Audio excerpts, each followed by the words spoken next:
Hello students, welcome to our channel VNC. ఇక్కడ ఇచ్చిన question మీరు ఒకసారి అబ్జర్వ్ చేస్తే 1 plus i to the power 6n plus 1 minus i to the power 6n అని ఇచ్చి దీని వాల్యూ అడుగుతున్నారండి. ఇక్కడ n ఏమన్నాడంటే odd positive integer. So n అనేది ఆడ్ ఇంటీజర్ అని ఇచ్చాడు. సో ఈ వాల్యూ ఫైండ్ అవుట్ చేద్దాం మనం. దీన్ని ఎలా రాసుకోవచ్చు అంటే first of all 1 plus I whole to the power square and whole to the power నాను, ఎందుకంటే 2 3 6 కాబట్టి ఈ విధంగా రాసుకుంటున్నా.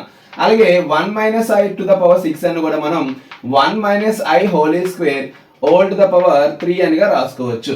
ఇప్పుడు 1 ప్లస్ ఐకి స్క్వేర్ అప్లై చేస్తే 1 స్క్వేర్ అంటే 1 ప్లస్ ఐ స్క్వేర్ అంటే -1 ప్లస్ 2ab అంటే 2i whole to the power 3n.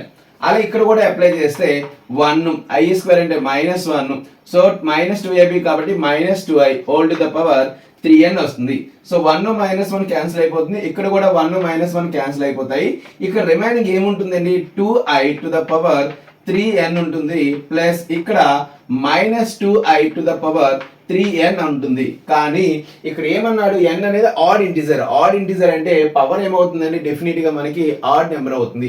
Power odd number ఉన్నప్పుడు సో లోపల మైనస్ ఉంటే బయట కూడా ఏమవుతుందండి అది మైనస్ అనే వస్తుంది. కాబట్టి సో ఇక్కడ 2i to the power 3n ఉంటుంది.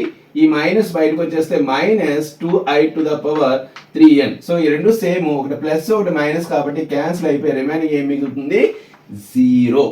ఇది మనకు కావాల్సిన ఆన్సర్.